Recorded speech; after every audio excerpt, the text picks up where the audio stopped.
PYQ discuss कर रहे हैं क्लास 12th चैप्टर 4 के। क्वेश्चन में आपके पास इस तरह से दो लूप गिवन है। इस वाले लूप का रेडियस आपको गिवन है 3 सेंटीमीटर और इस वाले लूप का रेडियस आपको गिवन है 4 सेंटीमीटर। इसमें से करंट फ्लो कर रहा है 1 एम्पियर का। अब ये क्वेश्चन में पूछ रहे हैं हम इस वाले लूप में से कितना करंट फ्लो करवाएं एंड किस डायरेक्शन में फ्लो करवाएं कि ओ पॉइंट पे नेट मैग्नेटिक फील्ड की वैल्यू 0 आए। ओ का डिस्टेंस आपको इसके सेंटर से गिवन है 4 सेंटीमीटर और इस वाले लूप के सेंटर से गिवन है 3 सेंटीमीटर। अब देखो हमने पहले डायरेक्शन देख लेते हैं कि करंट की डायरेक्शन क्या होगी। हमें इस तरह से करंट की डायरेक्शन लेनी है ताकि इसकी वजह से जो मैग्नेटिक फील्ड यहाँ पे लग रही है उसकी डायरेक्शन अपोजिट होनी चाहिए इसकी वजह से जो मैग्नेटिक फील्ड यहाँ पे लगेगी। देखो सबसे पहले हम इसकी वजह से देखते हैं मैग्नेटिक फील्ड किस तरह से होगी डायरेक्शन।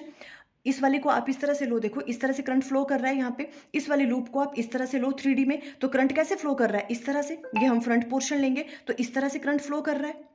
तो देखो इस तरह से हम कोशिश करते हैं अंडरस्टैंड करवाने की। ये वाला लूप हम ये ले रहे हैं, करंट इस डायरेक्शन में फ्लो कर रहा है। ये मैं टॉप वाला व्यू ले रही हूँ, ये वाला इस तरह से करंट फ्लो कर रहा है। हम इसमें क्या यूज़ करेंगे, देखो हम अपनी राइट हैंड की फिंगर्स को किस में प्लेस करते हैं, करंट की डायरेक्शन में, और जो आपके पास थंब है वो बताता है मैग्नेटिक फील्ड की डायरेक्शन। तो देखो इस तरह से करंट फ्लो कर रहा है, मैग्नेटिक फील्ड की डायरेक्शन ये है।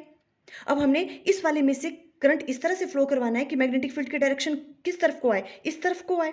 अब देखो अगर सेम डायरेक्शन में करंट फ्लो करेगा तो मैग्नेटिक फील्ड की डायरेक्शन यही वाली होगी, तो ये अपोजिट डायरेक्शन में नहीं हुआ है ना। तो अब इस वाले में हम करंट कैसे फ्लो करवाएं, अगर हम इसको अपोजिट डायरेक्शन में फ्लो करवाएं, देखो इससे इस तरह से, तो हम अपने राइट हैंड की फिंगर्स को प्लेस करेंगे करंट की डायरेक्शन में इस तरह से, और देखो थंब किस तरफ जा रहा है, इस तरफ, तो मैग्नेटिक फील्ड इस तरफ लग रही है। इट मीन्स अगर हमें यहाँ पे नेट मैग्नेटिक फील्ड की वैल्यू 0 चाहिए तो अगर इसमें करंट कैसे फ्लो कर रहा है इस डायरेक्शन में, तो इसमें करंट कैसे फ्लो करना चाहिए इस डायरेक्शन में, अपोजिट डायरेक्शन में। तो यहाँ से ये वाली बात क्लियर है कि यहाँ पे करंट की डायरेक्शन कैसी होगी, इससे अपोजिट। अगर यहाँ पे इस तरह से फ्लो कर रहा है तो यहाँ पे इस तरह से फ्लो करेगा।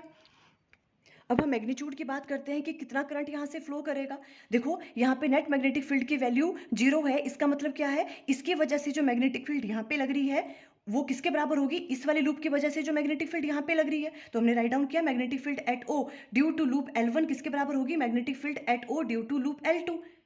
और देखो लूप की वजह से किसी पॉइंट पे उसके एक्सिस पे मैग्नेटिक फील्ड निकालने का फॉर्मूला ये वाला होता है। ए के रिप्रेजेंट करता है वहां पे रेडियस और एक्स के रिप्रेजेंट करता है सेंटर ऑफ लूप से उसका डिस्टेंस कितना है। हमने ये सारी वैल्यू पुट की, देखो a1 की वैल्यू ये है और a2 की वैल्यू ये, इसको मीटर में कन्वर्ट कर लिया, एंड x1 की वैल्यू ये वाली है और x2 की वैल्यू ये सारी वैल्यूज पुट की। जो चीज़ें कट हो रही हैं वो कट की, i2 की वैल्यू आ जाएगी ये वाली, i1 की वैल्यू आपको पता है 1 एम्पेयर, ये कैलकुलेट करके i2 की वैल्यू आएगी 0.56 एम्पेयर।